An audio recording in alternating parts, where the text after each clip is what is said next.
Au fur et à mesure des années, donc des 12 années vous êtes ici, qu'est-ce qui est devenu finalement, si toutefois il y a quelque chose, qu'est-ce qui est devenu plus difficile avec le temps? Moi, dans ma problématique, ce dont je vais vous parler, c'est pas une nouveauté. C'est-à-dire que quand nous avons acheté avec mon époux cette boulangerie, il n'y avait pas autant de boulangeries. À Étampes. À Étampes. Parce qu'on a eu à un moment donné de grandes enseignes qui se sont installées dans la commune, qui n'étaient pas là il y a 12 ans, effectivement, quand nous avons fait l'acquisition de cette boulangerie. Et aujourd'hui, effectivement, plus personne ne patiente, ni au mois d'août, ni au mois de février, parce que des établissements se sont rajoutés dans la commune.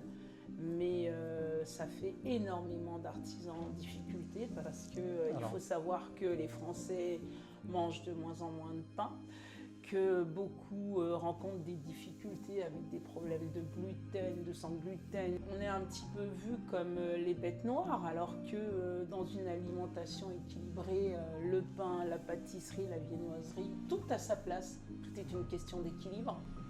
Toujours. Il faut vraiment que les gens aient conscience que leurs artisans, les petits commerces de proximité, parce que quand vous prenez de l'âge, c'est compliqué de monter jusque 15-20 minutes de chez vous pour avoir 4 baguettes achetées, une offerte ou je ne sais trop quel produit.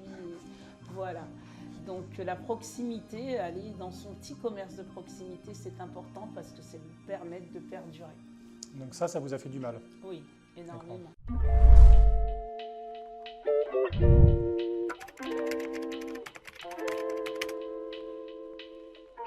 Effectivement, lors du Covid, et tout le monde s'en rappelle ici, alors en France, à Étampes, on sait à quel point, en tout cas moi personnellement, j'appréciais d'autant plus mes commerces de proximité ouverts pendant cette période, parce qu'en fait, tout le monde était au travail, tout le monde travaillait, et notamment, évidemment, les boulangeries. Moi, j'avais entendu dire qu'on ne laisserait pas tomber les artisans, c'est pas ce qui a été fait. Parce qu'après le Covid, en ce qui me concerne, moi, mon établissement, à part l'institution Jeanne d'Arc, qui nous a conservés pour la livraison des pains aux élèves et à l'établissement, tout le monde nous a laissé tomber, tout le monde nous a tourné le dos en passant dans des petits pains individuels, sous vide, sous sachetterie, pour pas, je comprends le côté hygiène, pour pas que les enfants touchent les pains des autres enfants. Et nous, on peut pas concurrencer sur ce genre d'appel d'offres des petits pains individuels, industriels. Nous, on livrait Marie Curie, on livrait Guinette, on livrait pas mal d'établissements à Étampes en pain. Tous ces marchés se sont arrêtés, donc ça a été effectivement une perte pour nous.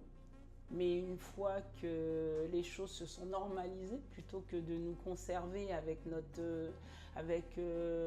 fait qu'on était présents, on nous a remerciés.